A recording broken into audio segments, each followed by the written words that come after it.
When it comes to Football Manager, we're all passionate about the game. You know, there's some parts of the game that you might not like, and then there's some parts of the game you absolutely love. It's a love-hate relationship when it comes to the game of Football Manager for me.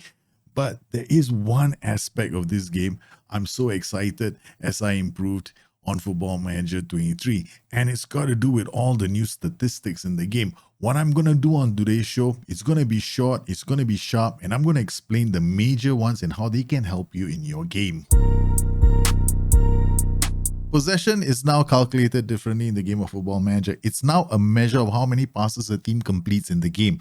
Take two sides, for example. One completes 10 passes in 10 seconds. Another completes 5 passes in 10 seconds. The team with 10 passes will have more possession than the other team. Then we've got ball share, which is basically the old possession stat, which measures the total time a side has on the ball. Possession now ties very closely to a new metric in the game, which I'm really excited about. It's called pitch tilt. It's a measure of final third passes. Pitch tilt can be found in the data hub, and it shows you how your team is doing versus the rest of the league in terms of final third domination. A team with a better ball tilt is one that has more final third passes than the other and allows fewer final third passes than the opponent. Why do I use this? Because sometimes when I'm dominating an opponent, I might have more final third passes. I need to then pay attention to various players on the pitch to see whether any of them are making good chances. Maybe I just need to make a small change to a tactic because I'm already dominating the final third.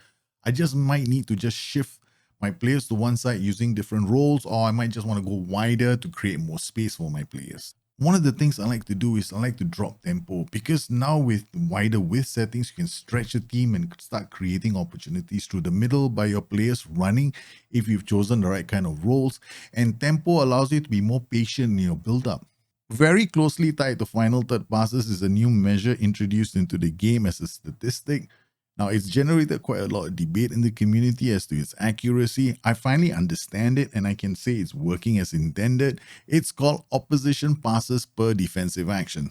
The thing about OPPDA is that not all statistics providers measure in the same way. Sports Interactive measures OPPDA within a zone that starts from your goal and it ends just inside the opposition half. This does explain why SI's OPPDA numbers are actually lower than other providers. OPPDA, simply put, measures the intensity of the press. It basically tells you how many passes you allow the opposition to have within that zone before a defensive action by your team interrupts it. Next, I'm going to look at some new metrics that allow us to analyze the quality of chance creation within the game. Progressive passes have also been introduced. This metric can be found for individual matches and for the whole season within the league statistics. A progressive pass is any forward pass made by a player. It's important to note that defenders tend to have more progressive passes than strikers because defenders are closer to their goal. So, there's more place for them to pass the ball. So we've got progressive passes that are basically forward passes. Now, then we take a look at open play key passes. Last season, where key passes, it basically tracks any pass cross that leads to a shot on goal. Not very useful to tell us in terms of chances created. But this season, we have something new. It's called open play key passes, which disregard all set pieces. This is an important metric because it tells us how many passes in open play lead to a shot on goal. Then we look at another metric in the game called chances created per 90. Chances created per 90 basically measure good quality chances in a game.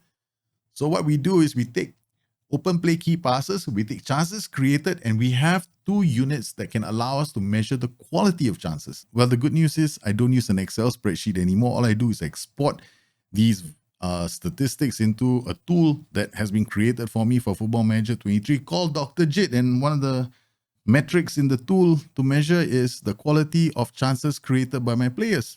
Easy. No need number crunching in the head anymore. Hey. In my opinion, these are some of the key statistics that we need to know about the game Football Manager. The rest of the statistics in the game, they're pretty self-evident. I hope you enjoyed today's video and you found it useful. If you have any questions, you guys know where to find me. Once again, please stay safe, stay healthy. I'll see you again soon. Bye-bye.